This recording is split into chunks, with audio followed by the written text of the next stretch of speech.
Us tonight on Inside the Lines. I'm your host, Matt Adair, and as always, I'm joined by great friend and colleague, Jesse Klein, our color commentator for the Rangers Sports Network. Our producer and engineer back in studio tonight is Craig Kilman. On this edition of Inside the Lines, we will discuss the week that was for Ranger football as Northwestern traveled to Ada, Oklahoma to take on East Central. We will hear from head coach Matt Walter, talk about all the action that took place across the Great American Conference. We'll also visit with players and then look ahead to Saturday's game. It's homecoming week here at Northwestern. As always, Inside the Lines is brought to you by our great title sponsor, Champs Sports and Spirits. Inside the Lines is broadcast live from Champs here in Alva, and we invite you to come out and be a part of the atmosphere and enjoy the amazing food and fun, all available here at Champs. And of course, Champs is proud to support Ranger football and Ranger athletics as a whole. Don't forget, me and Jesse want to hear from you during the show. You can be a part of Inside the Lines by tweeting your questions and comments at me and Jesse.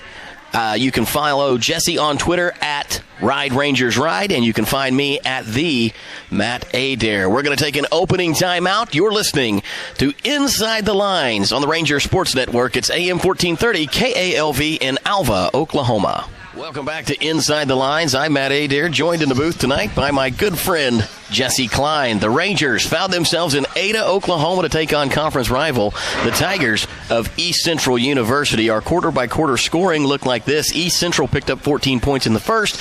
Northwestern got on the board with 7. East Central scored another 14 points in the second quarter, and the Rangers backed up their original 7 with 10. When we went to the halftime locker room, it was 28-17. The Rangers were the only team to score in the third quarter, picking up a touchdown and the point after attempt. The Rangers capped off the fourth quarter with 6 points, where East Central picked up 14. Your final score in the game was East Central 42, Northwestern 30. But Jesse, this was at times a phenomenal game. In fact, the Rangers found themselves just 4 points out of a game with a team at the top of this conference, and we were in the third quarter.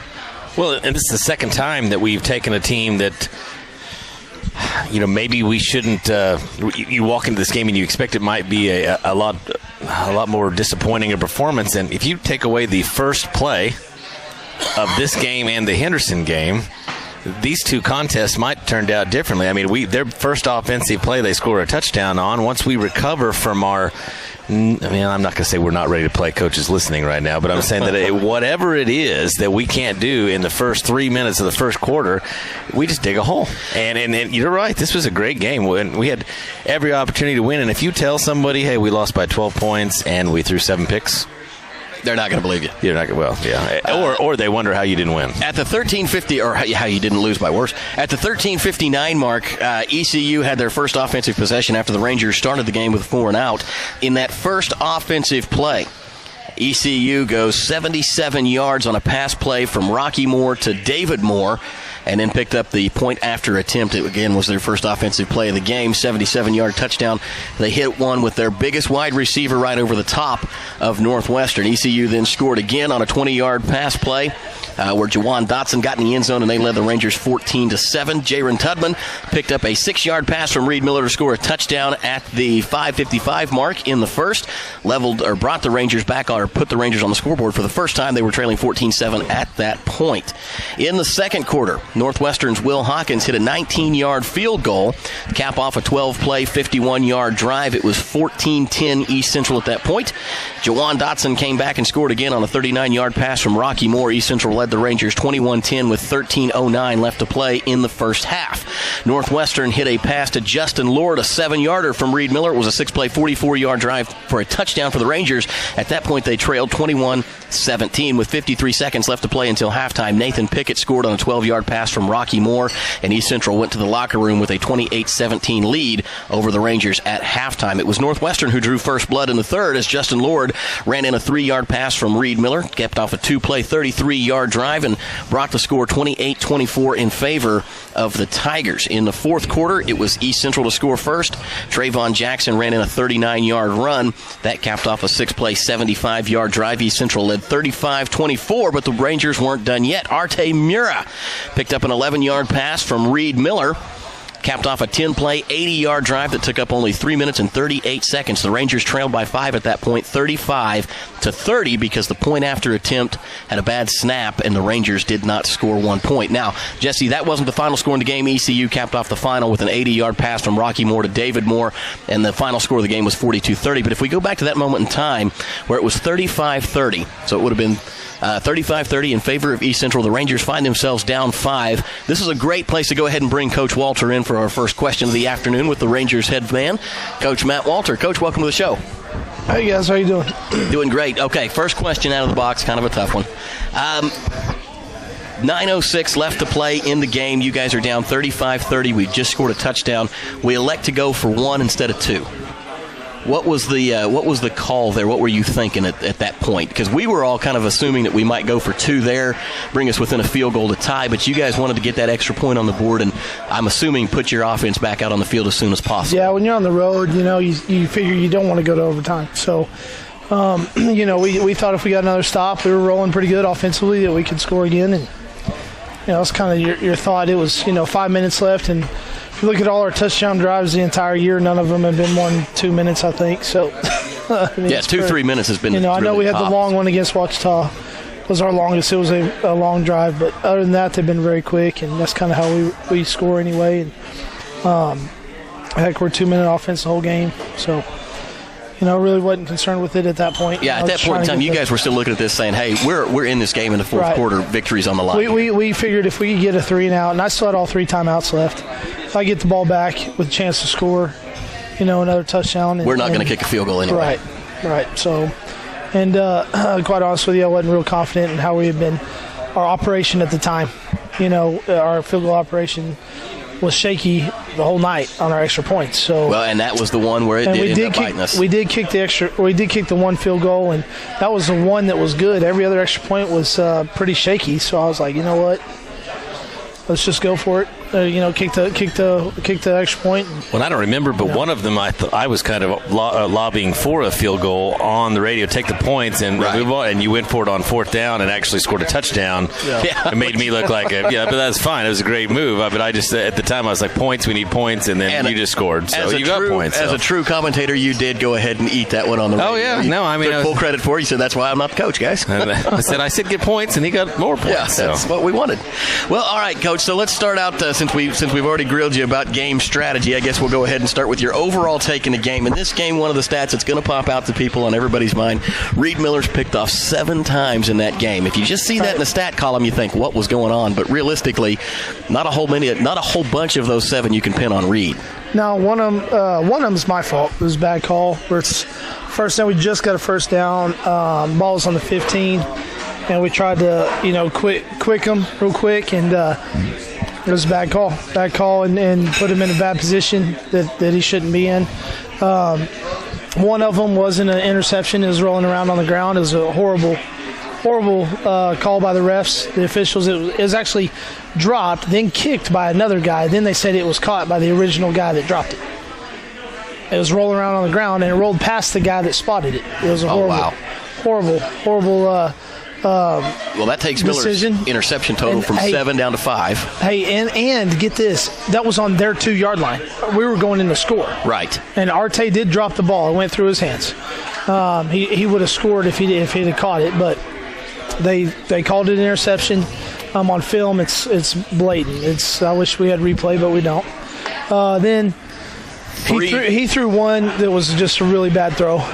He threw up in the middle of the field that they caught and intercepted. That's really the one that you can pin on him. Two. There's 2. There's another one towards the end of the game. Our last drive, we were trying to do a last-second type play, and he threw it right to a guy. Didn't see him. Then the other 2 were popped up in the air. One was off Horatio's helmet. Right. And then one was off of Tudman. He throws it. It's crazy because Reed throws the ball low and away on the sideline where only his guy can catch it. Well, Tudman's arm's on the ground, hits his forearm, bounces straight up. And he did throw that like a bullet, though. Yeah, I mean, it was a 150-mile-an-hour throw. Yeah, so, anyway, it was that was still crazy that ball bounced the way it did. Now, if you count the Arte Mura drop, which, like you said, was an interception when you go back and look at the film. But if you count that, there were 4 deflected balls that were picked off in that game. Yeah. And it was one of the most unprecedented things that I've ever seen. We've had 6 of those. Yeah, and it just so happened that they were in great position every time we had a tip throw. Every time we drop the ball, it goes straight up. Yeah. we don't miss them on the ground. No. So it's just one of those things where, you just keep slinging it, keep going. I try to keep them, undeterred from that. And, Reed looked like he kept his confidence about him. Yeah, I mean, that's a tough thing for a quarterback. Well, it's the first time I've seen him let go, just let loose and play, and not worry about making a mistake, not worrying about anything. And for us to be successful offensively, quarterback has to be that way and just, let it go. And we have to have a defense that's great at sudden change, which is what they were. Look, we had, if you want to count 7 turnovers, they had 14 points off of 7 turnovers. All right. We had 20 points off of 3 turnovers. Yeah, your defense did play well. Yeah, so we look at it that way, like it's twofold. Our defense gets turnovers, we better score. And when we do turn over the ball, they better stop them. And they did. We did a great job of having each other's back. And what's funny is by far the best game we played. Well, I think so, too. I was actually going to say that. And that's where I was going to go. I mean, you end up losing by 7 to 8 to Henderson. And you maybe don't get the feeling that you really had a chance to win that game. You just did everything you could to stay right there. And maybe you could have won that game. You could have had a chance. This is probably one where you walk off the field knowing the offensive numbers you put together, knowing that, the things that happened, and say, dang it, I should have won that game. I mean, that's maybe the first time all year that we really said. We felt like we won. And you really should have. In a lot of different ways. In every statistical category, we won other than the scoreboard. And I mean, there's the big plays. Hey, I mean, they had 67 plays. 5 of their plays, 5 of the 67 went for 255 yards. I was going to say, 5 of 67 went for 255. If you took out Moore's first 3 receptions, wherever we were at, 2 at, of his 3 grabs. Well, I know, but he was at 3 grabs with 180 yards. And at that point, they only had 360 yards of offense total. I was just like, outside. I mean, granted, that's how it works. But Coach, I'm not going to ask you to throw anybody into the bus, but David Moore did have 2 pretty impressive touchdowns in that game, 77 yards and 80 yards. One, he's a phenomenal receiver. He's a physical specimen. He's obviously got a little bit of speed behind him. He's 6'3", 6'4". He's 220 pounds and is still faster than anybody on the field. Yeah, and built just incredible for this level of football. But was there breakdowns? Did he beat the same guy twice? Was it just good throws over the top? The first play of the game, our corner, we're in man coverage, has his eyes in the backfield, and he just runs right by him. The corner's wrong. The second one, the corner's in good position. It was a different corner, the other corner. It's third and 4. He runs a skinny slant route, catches it about 6 yards deep, and then breaks 6 tackles. So, I mean, it's one of those deals where it's a phenomenal individual play. We didn't tackle him well, and he took it the distance. So, it's one of those things that's not acceptable. We got to work on. Then the first one's truly a mental bust. It was a bust. Again, the second one was just physical, and he made a great play. I'm not going to take anything away from him.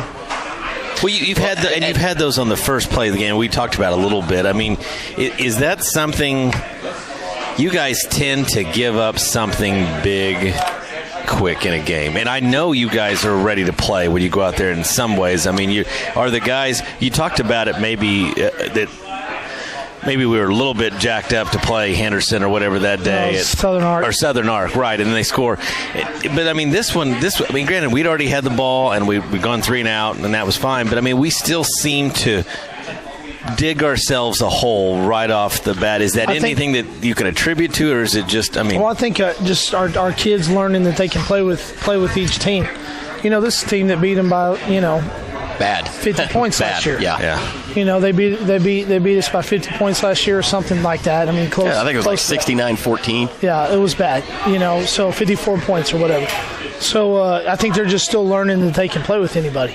And once they figure that out, then it's like okay, now we can play. is trying to get that out of them is a work in progress, and I don't know the answer to that. Because you had a good second half this week. You did, and that was different from last week because you'd kind of, the OBU game second half. You didn't make the adjustments. It didn't make the improvements. I mean, they did a lot of stuff differently. You need a psychology degree and a accounting degree to be a coach anymore. I can see that. We get those two things, you can be a coach.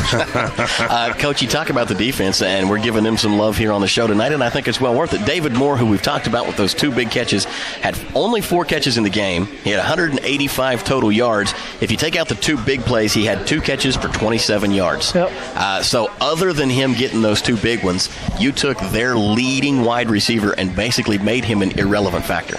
Minus 2 plays in the entire game. I would not call him irrelevant whatsoever. That's a very convenient way of looking at numbers. Because the second receiver, Desmond Jackson, had 4 grabs for 53, and then Dotson with 3. I mean, they had a host of guys, but realistically, 2 big plays for the guy that should have been the target for them 8 or 9 times in the game. You limit him 1 to just 4 catches, and 2, if you take out, again, the biggest plays of the game, he's just a 27-yard guy. Well, if you look at it like from this point of view, all right, Jerry Tubman, who went for however many yards he went for against Washita Baptist, had more catches this game, but we used him as a decoy. So if you're going to double cover a guy or have a coverage going towards a certain player, you're gonna use your other ones, and I think that happened to a degree, but at the same time, they found him when they needed him. Now that you're saying something there. They were good at just the timings in which they did find him. It certainly benefited them. As far as the game statistics go, Northwestern rattled out like this: 27 first downs for the Rangers, only 21 for ECU. This is the first time this season that we've out first downed a team, especially on the road.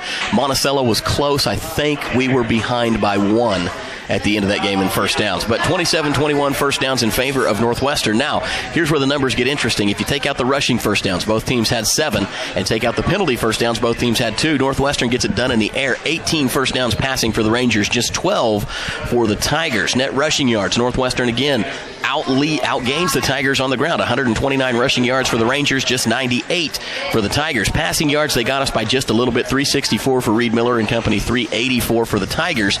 Miller on the day was 42 completions, 70 attempts, 7 picks. Rocky Moore was 21 completions on 38 attempts with 3 interceptions of his own. Total offense, 493 yards for the Rangers, just 482 for the Tigers. So statistically, Coach, you guys lead nearly every statistical category on the sheet and still came out on the bottom side of that game. Those have got to be some of the toughest ones to go home with. Oh, yeah. I mean, again, big plays and not scoring in the red zone. We got the interception that wasn't an interception. Then we threw another interception into the end zone, which was my fault. That was mine.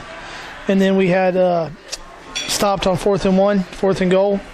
Trying to, set a tone there. And we should have scored. We didn't. Rangers 5 of 8 in the red zone, ECU 2 of 2. You guys were 10 of 20 on third down opportunities in this game. It's phenomenal. Huge improvement. You held East Central to 4 of 13 third down conversions. The stat I'm most proud of is Wachita rushed for 400 and however many yards, and they were only allowed. We held defensively East Central to 98 yards. That's the biggest improvement and the thing I'm most proud of on our team. Does it concern you that Reed's got 70 attempts throwing the ball? Does that send some kind of... here's the deal. It doesn't concern you, don't mind it, but, does that not start to telegraph something down the road? Now, wait a minute. I do want to tell you that when Sam Carroll gets a guy with 70 throws, they're warming the bullpen up. You don't usually... I don't know that any of your offenses, anywhere that you have a guy that's going to throw the ball 70 times a game, regularly. Depends how the game reels. Okay. Well, I'm just not afraid. We still outrushed them. There you go. Exactly. And I'm fine with that. Look, we ran 98 plays. I understand. I've never been a part of a team that ran that many plays. I've never ran that many plays before, anywhere I've been. So when you have that many plays, that's... And you wouldn't expect to only have 30 points if you run 98 plays. Nope. We would. 28 rushing attempts for the Rangers, 70 passing attempts. So we're definitely pass heavy, but on only 28 rushing attempts to pick up 129 yards. I don't think it's going to be 70-30. I don't have a problem. That's not. When you look at it that way, 70-30. Yeah, it's not. That's just. It's a. I don't think 2 to 1. Anybody was going to be surprised that we're going to throw the ball that much more than we run it. So. And you're going to have games. You don't want 7 picks, but I mean, when you start throwing the ball 70 times, you're going to have a couple picks a game. That's just almost by the numbers. It's there. We had 10 drops. You don't have 10 drops. Was the next thing on my sheet. This is an up and down deal with 10 you. drops. No drops. Yeah, because against Ouachita, you said you'd got on them all week in practice, no drops. And then you talked about it with me, Coach. In fact, you said it, and I don't know that I've ever had a coach on this show hit a nail more precisely on the head than this. He said, the biggest thing we lack on this team right now is carryover. If they can work on something one week and keep it with them for the rest of the season, they'd be in great places. He said they do a lot of intense drills and focus on not dropping the ball going into the Ouachita game. They come out with no drops. They don't make it a point of focus this week for practice. We work on running the ball all practice. And they go back and have really 6 drops. Focus on it. Or 10 dropped passes. 10 drops. Wow. So, I mean, when you throw the ball that many times, you're going to have some drops. It's going to happen. But, you want to limit it, obviously. 1 out of 7 attempts, you should not have a drop. Right. So now, okay, settle this for me and Jesse. This one's more petty than anything. We talk about Reed Miller's interception that he threw when Jaron Tudman had the ball hit him in the forearm. Jesse's right. That was a bullet pass. No doubt there was velocity on it. But from a coaching standpoint, I'm of the camp that when you're out there in the receiving lineup, you catch the ball whether it's moving 9 miles an hour or 90 miles an hour. Oh, he was so upset he didn't catch it because it hit both hands. Yeah. Did we have a conversation? I don't remember. We actually talked about it, and we said it was off the air. But you had mentioned so to me there's no proof of it. That throw was a little bit more velocity than it needed. Without a doubt, it was. Reed was on the run. He was getting near the sideline, and he absolutely let one go. And it had some. Like I said, it moved. It was a very intense pass. Tudman's kind of going out of bounds. I mean, he was down going away. So it had to be out of bounds. It had to have some zip on it to get there. Right. I just felt like, well, maybe the other part of that deal is I'm not sure if that's the play or there was another one. That's one of those also where I thought Reed almost had enough space to go get the first down himself to just run that. Instead of throwing a bullet in there, he could have just almost tucked it and then. But I would be willing to bet that nobody on the sideline said, "Hey, Reed, you don't got to throw it quite that hard." No, and I'm never going to tell Reed that. A kid of Jaron's talent should catch that ball. But it bounces 20 feet. And that was the most awkward bounce I've ever seen. It's just incredible. I mean, it didn't just bounce up; it bounced helmet high. That was weird. Off of Jaron's arm. So we've had a lot of those. Yeah, it's. I mean, going back to the Henderson State game where it bounced and the guy picks it off and scores.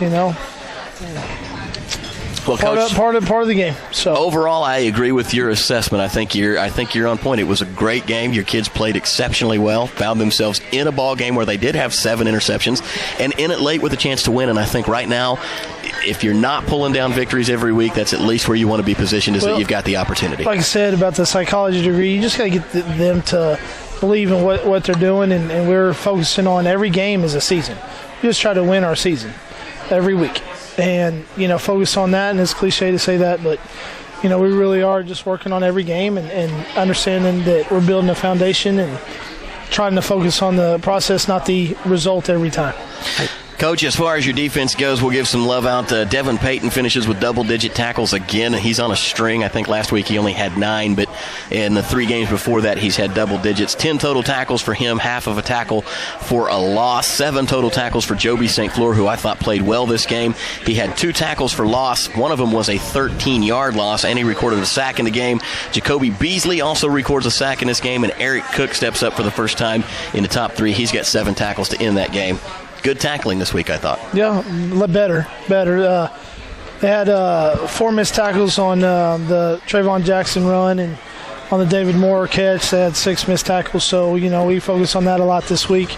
Like you said, Joby played exceptional. He had minus 23 yards on his tackles for them. Yeah. I think we talked about that in the pregame. Wasn't that key players? That was one of them. And I just thought he's going to have his tackles. Unfortunately, I just think he's got to be that he's got to have those game-changing tackles. He's got to be the one that goes and gets. I mean, he's going to have a sack. He's going to get that stuff. And we called it before the game. I just said, hey, Joby's got to have this game where he goes and changes the game, and he did. He had a great sack in the first half that I thought several pressures too. Yeah, and I thought, there it is, and then that ensemble needs to, pick it up and go from there. And I thought we did. I mean, we really did everything that we could except for just not have some kind of weird fate kind of deal that just seems to always hold us down a little bit. These guys are going to persevere, and they're going to get past that and kind of do this. But I mean, those guys are playing, and Joey played well in that performance, and that's kind of what I was hoping. I don't get a chance to watch the defense quite as closely as I'd like to. I typically have to keep my eyes on the guy with the ball, but I noticed a lot of change up in the defensive formations. Not that we were going with different ones, but just looked like we were bringing pressure and then back out of it, or be in what looked to be a safe defense, and all of a sudden pressure's coming from the sides, the inside. It just seemed like you guys kept them guessing all game long. Yeah, we were fooling a lot,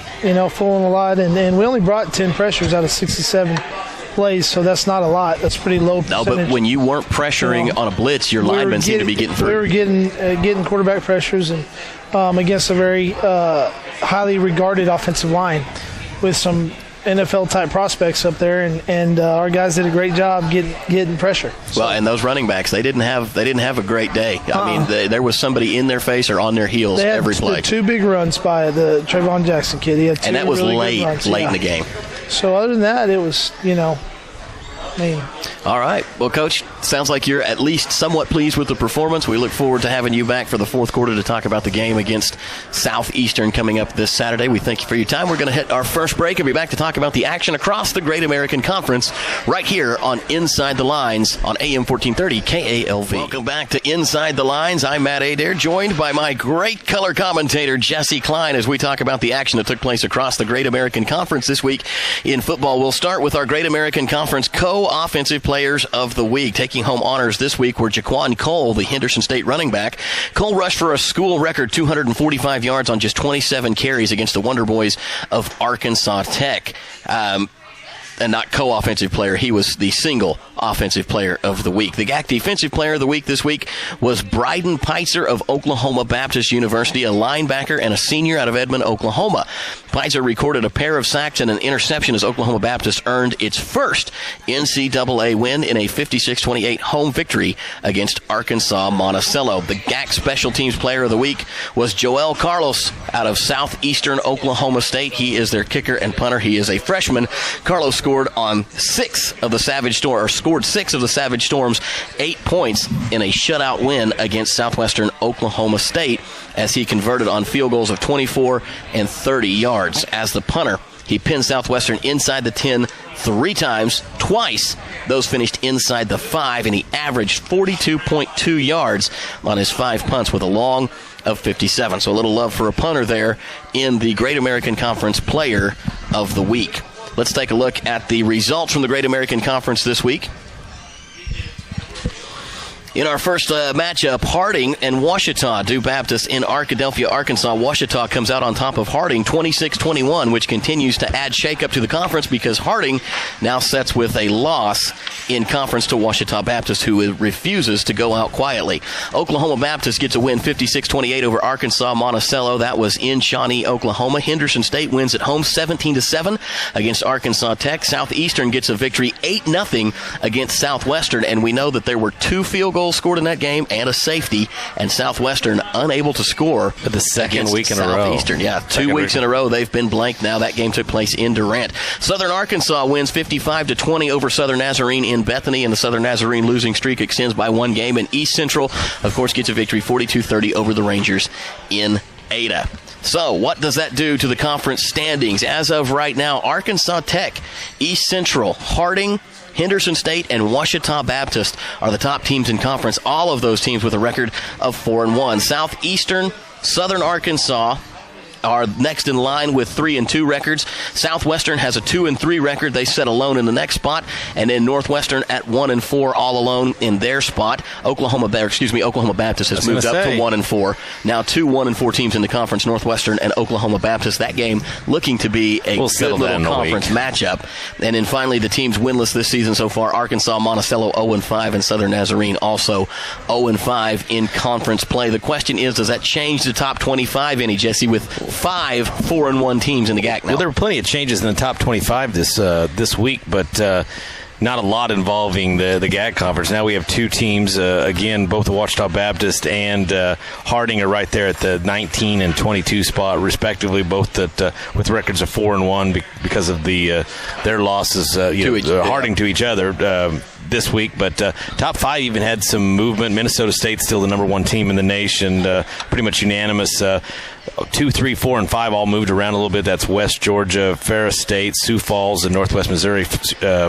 Those teams were all in the top 5 last week. They just moved around a little bit, with West Georgia moving up with a quality win. So, other teams that people would know, Emporia State's now at 19. That's Coach Walter deal. We'll always know that. Pitt State, which is one of the teams we played in the last few years, is at number 9. And Colorado Pueblo is at number 7 with a 4-1 record. So, there you can see where our conference matches up against the rest of the nation. I think the disparity that we have and the things that was going on in our conference right now, we have 5 teams at 4-1, is the reason why we only have 2 of them in there at both down at the top 20 mark, because there's just no dominant team. But still good to be in there with the Emporia States and things like that. Well, and Jesse, I think it's good that we talk about the top 25 on this show, because the goal for this program is not to simply be atop the GAC, but someday to be mentioned in the top 25, to be a team that's going to be going on the road and facing some of these other perennial top 25 teams in playoff type games. And right now, 2 years ago, you asked me if we're headed in that direction. I'd have told you real hard, I don't know. It looks pretty shaky. Right now, though, I'm going to tell you the improvement that I'm seeing, the attitude that Coach Walters brought to town. It won't be long before Northwestern's going to be a ranked team again, a powerhouse football and they're steps. You need to be that first, even though no one else is going to look at it like this. They're going to look at it in wins and losses, but receiving votes, that's going to be a big deal. We start receiving some votes in Division II in the ranking system, then obviously breaking the top 25. But to do that, you're going to have to be able to win 2 or 3 games off to start the season to be able to get on the radar and get noticed like that. So our teams right now are having a little problem in the GAC conference doing that, even though they've got long-established programs. It's just because of how weird the season has been, with Harding just now getting their first loss, Ouachita losing early, Henderson's season just being kind of a weird one as it is. So, but, that it shows in our rankings numbers, but it doesn't, someone's going to still settle up on top and hopefully have a chance to go play in the playoffs. Yep, and like I said, it might not make a difference this year or in the next couple, but we are certainly on the road to top 25 mentions again, like we were when we were an NAIA powerhouse school. Let's take a quick look at the matchups for this Saturday. It will be Southern Arkansas and Oklahoma Baptist. That one's going to be taking place in Magnolia, Arkansas, set for a 2:30 kickoff. Say that again. You're going to pick? Southern Arkansas and Oklahoma Baptist. Yeah, I am going to take Southern Ark. Yes, same here. All right, that's a Matt and a Jesse. Arkansas Tech is going to be at home against Ouachita Baptist. I'm going to take Ouachita against Arkansas Tech. As will I. And then Northwestern, of course, will be here in Alva. 3 o'clock kickoff for the Rangers as they host Southeastern on homecoming. As always, we can't pick that game, but we would always pick Northwestern. So that's fine. And I would anyway this week. I agree. Arkansas, Monticello, and Southern Nazarene. That game to be played in Monticello, Arkansas. The battle of the winless. Somebody comes out with their first victory. Are you going to take Southern Nazarene to get their first ever GAC conference win? No. Okay. There was the build-up. Matt and Jesse both take Arkansas, Monticello. I will pause and say I pondered it. I thought about it. Could be this week. Well, that's as close as they've come. That's the first time they probably faced an 0-5 team. I would imagine so. Southwestern will be at home in Weatherford against East Central, a team that we just saw. Southwestern has struggled to score the last couple of weeks. How do you see that one shaking out? Southwestern's been a tough team to get a handle on this year. I'm going to go with Southwestern. Jesse's going to take Southwestern. I am going to take East Central. Tigers back-to-back wins on the road. I hate that. And then, I hope everyone knows that just hurt me to say the Bulldogs over anybody, but they've got to come back. They haven't scored any points in 2 weeks. They'll do nothing but try to score points. As many as possible this week. And then Harding will be at home to take on Henderson State. The Henderson-Harding matchup, usually a pretty good one. 2 very different teams. You have to pick first. I'm going to go with Harding. I'm going to take Henderson. Matt and Jesse. All right, so there it is. Our game kicks off at 3 o'clock. The Henderson-Harding game doesn't kick off till 6, and the Southwestern-East Central game doesn't kick off till 5, but we'll bring you scores and updates on the rest of the action in the GAC Conference as Northwestern plays on at Ranger Field for homecoming this week. We certainly hope you can be out there to join us. We're going to take a quick break. That's the end of Second Down. When we come back, we've got Zach Doyle in the booth. He is going to talk to us from the player's perspective. You're listening to Inside the Lines right here on AM 1430 KALV. Welcome back to Inside the Lines. Matt Adair, Jesse Klein, joined in the booth right now by running back for the Ranger Nation, Zach Doyle. Zach, thank you so much for coming on the show tonight, man. We appreciate every chance we get to talk to you, man. Thank you for having me. I love talking. Awesome. All right, Zach, you come off a pretty decent game against East Central. They're big. Defensively, they're fast.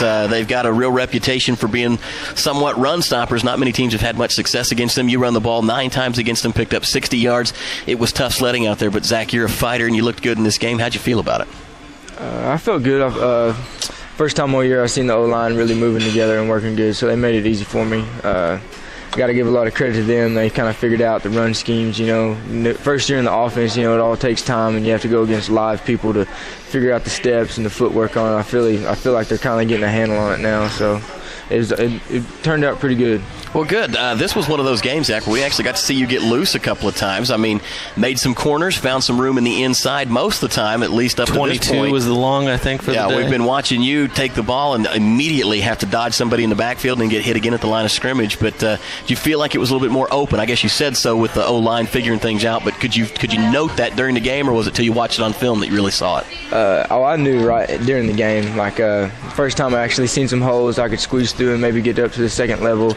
Just like I said, they really got their feet worked down. Coach McKay's been working really good with those guys, and so I'm pretty excited about this week coming up. So hopefully they can carry that success on to the next week. Now, Zach, let's talk about your style as a running back. We typically like to run you right between the tackles. I mean, you're one of those guys that – how tall are you, Zach? 5'6". 5'6", and you weigh what? 180. 5'6" and 180 pounds, but you give as good as you get. I mean, nobody likes to see you coming through the hole, I can assure you that. Yeah. Tell us about that style of running. Is that the kind of thing that you like to do, just heads up, tough runs, right through, right by somebody?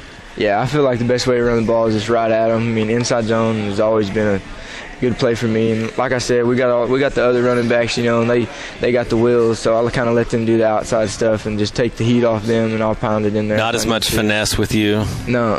Take more of a power roll in this deal. Just like Coach Walter always says, I make a couple cuts and I get north and south. Now, Zach, you're also kind of the senior statesman for this running back crew. You're really the glue that holds everybody together. You've been the one constant that we've had in the backfield, going on 3 seasons now. So do you feel yourself taking on a leadership role with these backs? Yeah, I do. I feel it more this year than I have before in the past. Like a lot of guys look at me, especially the running backs. They, something they don't feel comfortable asking a coach. Like they ask me, and same with the O-line. They ask me questions all the time, which makes me feel good. I've been here a long time, so I try to help them out and not have them make the same mistakes I did when I was younger. Now, Zach, if I were to describe your running style as violent, would you think that's a fair characterization? Yeah, I'd take it, yeah. Is it nice having a head coach, former running back, fullback kind of guy? Is it different? Has that been nice for you this year, having a guy that, regardless of how much he likes to talk about basketball on turf, knowing that he still loves the old run game and likes to do that? Is that good for you guys? Yeah, I mean, I enjoyed a lot that he used to play running back, even though I have to hear all of his stories about how great he was all the time. But. Well, it's not only that you've got a coach who's worn your shoes as far as position, but he's worn your actual shoes as far as jersey and same position, right? Yes, sir. So, a little bit different. Zach, one of the other things that I've noticed that I've seen you do some this year is take on some blocking roles. When Reed's dropped back to pass a couple of times, there's been some instances where you've had to play a little bit of a kind of a safety role on somebody coming through on a blitz. You don't shy away from contact, and a few times I've even seen you hit and then kind of roll out and be open. I don't know that you've recorded many catches yet this year, but you've certainly done a good job protecting the quarterback in the times that you've been out there and been asked to do so. Yeah, I mean, in this offense, it all comes down to quarterback play. Coach Walter likes to throw it around the yard, so as long as I can keep him standing upright, and Reed, he's had some issues with injuries and everything, so the more I can just keep people off of him, it's just going to work out better for the whole offense. Now, Zach, talk to us about the camaraderie of you guys as a running backs core. Are you guys a team? Do you compete with each other? Do you like the other guys? I mean, you guys get along well. Tell us a little bit about just how you guys work as a unit. Oh, yeah. I mean, we all get along. They're all like my little brothers. So, I mean, like we fight like brothers, but in the same aspect, yeah, we take it up, tempo all the time, intensity all the time. We're always trying to one-up each other. And like I said earlier, even in the midst of all that, we can still ask each other questions and everything. So, I mean, it's a brotherhood. Now, of you guys back there in the backfield, we're talking you, Charles Davis Jr. a little bit. Jaron's been back there some. Janari's been back there some. Who's the top in the weight room? Me. There we go. I was going to say, do you push the other guys in the weight room too? Oh yeah, I have to. I push the whole team in the weight room. I got to. Pound for pound, strongest dude on the team. Hey, I like that. Matt Walter used to wear that. Yeah. He probably still has those. He's actually got the trophy in his office. I'm sure he does. I've seen pictures of those all the time. Yeah. I know it's like weightlifting. He reminds me daily. Well, there you go. All right, now Zach, you've seen film on Southeastern. They come to town for homecoming. What do they look like to you? They play hard on defense. Real simple, but they fly around, run to the ball. Smaller teams than we've seen. But when it comes to that, they're going to be quicker than teams we've played. So hopefully we in the run game, we can get a good push on them and just do what we do and. Whatever happens, and just come out there and fight them every play. Now, Zach, are you excited to be playing at home for homecoming again? Yeah, last homecoming, I'm ready. I'm excited. It's always a fun time in Alva and homecoming. Now, it just wouldn't be fair to us if we didn't do this, and I'm sorry right now. I'm going to tell you right off the bat, but you have got one of the biggest Ranger fans in the world. Mom's listening comes to every game. Mom is there all the time. Is it nice being able to see your mom in the stands when she comes up? Oh, yeah, it's great. You always got that one person that is there and is going to love you no matter what happens. So, and she's only missed one college football game I had, and that was only because my sister went to state, so she's been. I was going to ask. I figured it was 0, but it might have been 1. And really, you guys got a good following, clear back. People listen on the radio all the time. We hear about it all the time, where people talk about us, talk about our broadcast because they listen. So shout out to anybody that's listening tonight to hear Zach on his interview, because we know you guys tune in during the week, so Zach, or during on the weekend. So 2 special days left for you and Mom: homecoming, a big one, and then of course senior day. Yeah. So I got to tell you, man, as sad as it's going to be to watch you go, I am really excited to see these last few games that you've got in a Ranger jersey, and certainly here in Alva, man. We wish you the best of luck this weekend. Looking for big things. Yes, sir. Zach Doyle, running back for Ranger football and one of the studs, senior leader on this team. We're going to take another break with Inside the Lines. Be back with Coach Walter to talk about Southeastern. You're listening to AM 1430 KALV.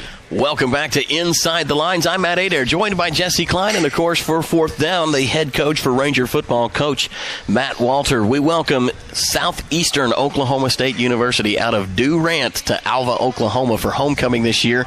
Jesse, looks to be a good game. I know there's been a lot of excitement with Ranger football. I'm expecting a capacity crowd at the field. Well, homecoming is always amazing. This week's even different. We're going to have Alva High homecoming on Friday night. We've got a parade on Friday, got all that stuff. And on Saturday morning, we're going to do it again. It's a very busy week. I think OSU's on fall break this week. That doesn't mean anybody's going to come over. Somehow that worked out where they have a different fall break than everyone else. But at least we don't have to worry about a lot of distractions. But there's a lot going on, and we have to play Southeastern again for homecoming. I think we didn't we just do that 2 years ago? Wasn't I think that we did? Yeah, and that was a victory 2 years ago. It was. I forgot about that. But anyway, the point is that this is the game that you just throw everything out the window and expect the Rangers. They're going to walk out on that field and do everything they can. They're excited about homecoming. They're excited about defending home turf even a little bit more that day. Hopefully, off-field distractions doesn't get anybody too distracted from what the X's and O's that come to Saturday. But I'm excited to see Southeastern come in and really, I don't know what to do with these guys. You've talked to Zach a little bit about it, but 8-0 with 2 field goals and a safety against Southwestern, who gets blanked 2 weeks in a row. This could be both teams score 60 points, and that would just be weird considering what you've seen out of these teams the last, these kind of common opponents over the last couple of weeks. But Southeastern driving up here knowing that our homecoming opponent, they're going to be ready to go, and we just got to get after them, and hopefully quick. I agree. Coach Walter, Southeastern drops their first 2 games, comes back on a 3-game winning streak when they find themselves in Alva this Saturday. What do you see in the Savage Storm when you watch them on film? Well, first thing is, don't compare scores.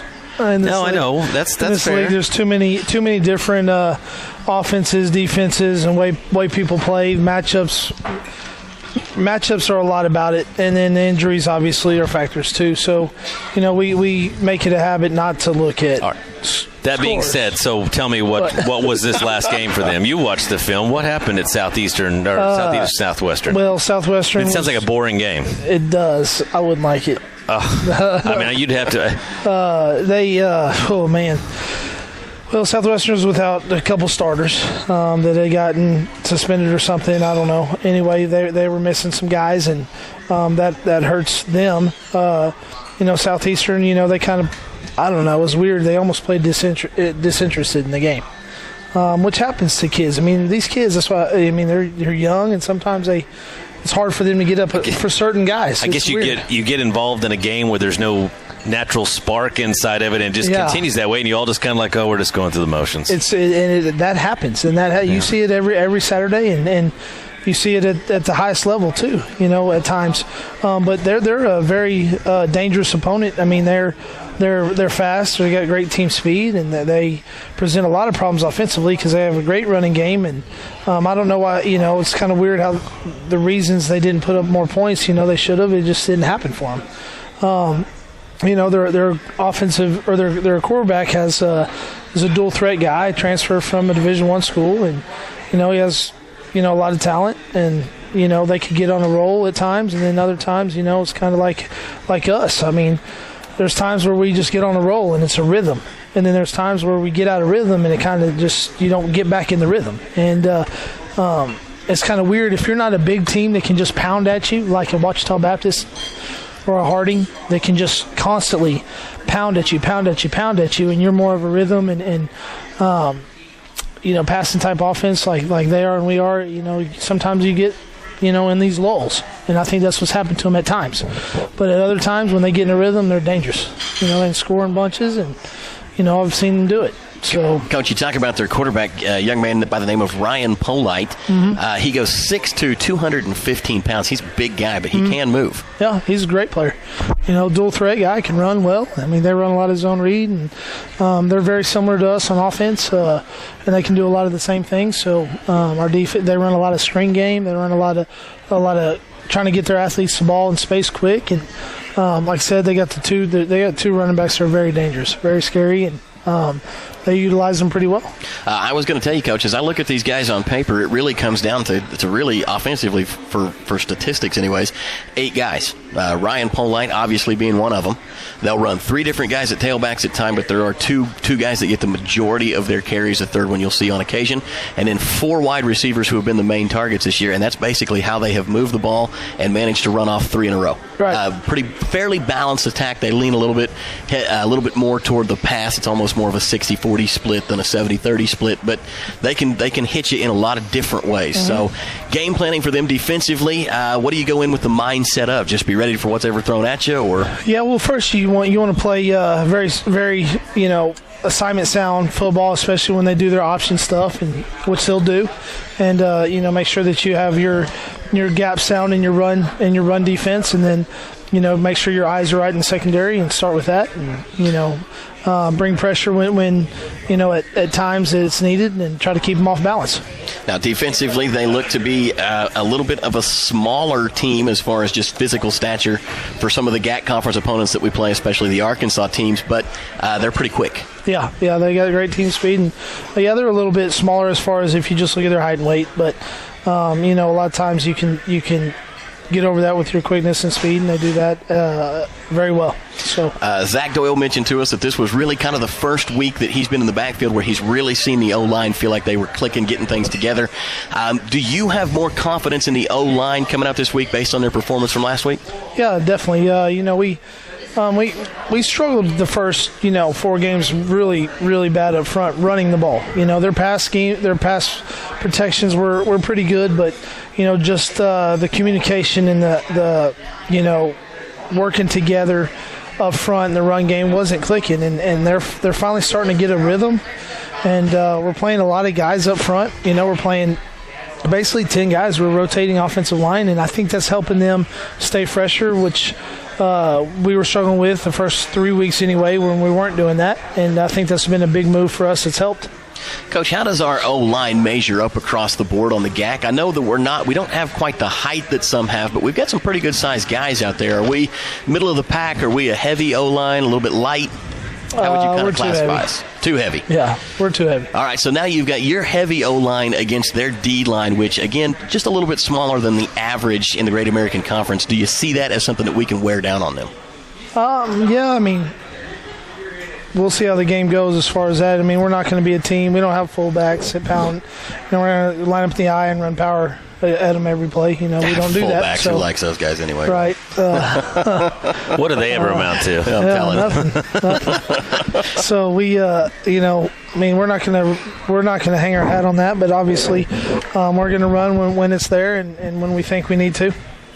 So, all right, Coach. My last question. I have one more. So don't even. No, I'm just kidding. Wow, I'm going kind of that way, but you go right ahead. No, we've talked about like all these things on tonight's broadcast, so you get to pick one. I said, do you want to start fast or score first? Do you want to have a penalty-free game, or do you want to have you want to win the turnover battle? If you had to choose Saturday, you only have one out of the three. Win the turnover battle. Okay. Yep. I figured he'd just say, I reject your hypothetical, and I'll take all three. Yeah, I'll take all three. Well, Coach, it's going to be a good game. It's a homecoming crowd, of course. I just wanted to say start faster. I just think that we've gotten ourselves in a hole. I'd like to score first. And I'm not saying that we haven't scored first. We haven't. Okay. Are you saying take the ball?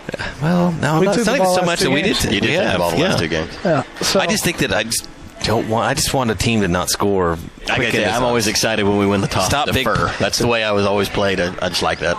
All right, so Coach, homecoming festivities are going on all week long. In fact, we got a bonfire going on at the campus this week. You've got a speaking engagement that we've got to get you out to. Any chance for your guys to be maybe distracted, or are you keeping that kind of stuff to a minimum?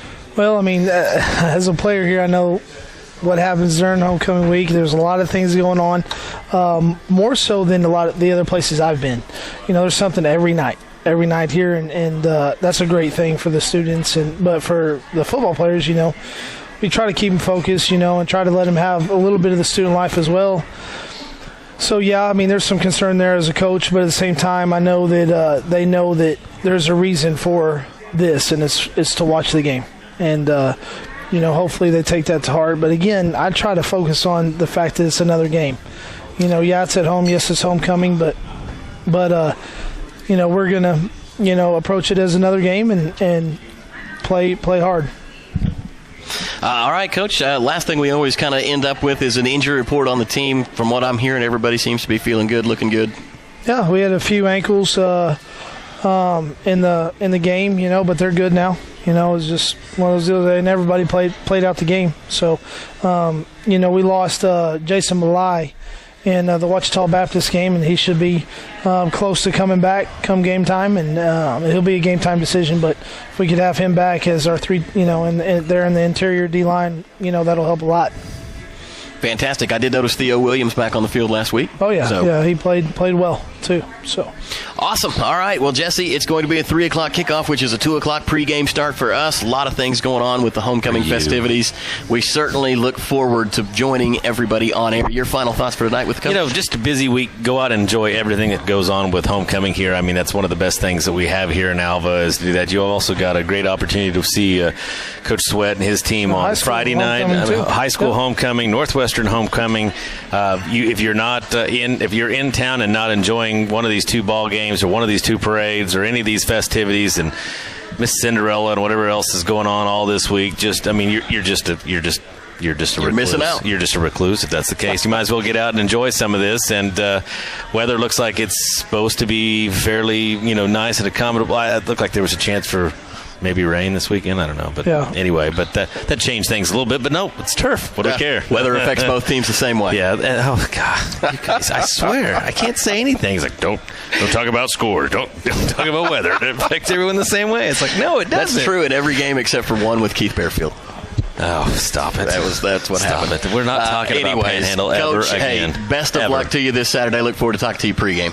All right, thank you, yes. All right, that was Coach Walter. That's going to do it for Inside the Lines this week. We'll join you on Saturday at 2 o'clock for our pregame as Southeastern comes to Alva for homecoming. For Craig Kilman back in studio for Jesse Klein, I'm Matt Adair saying good night, Ranger Nation.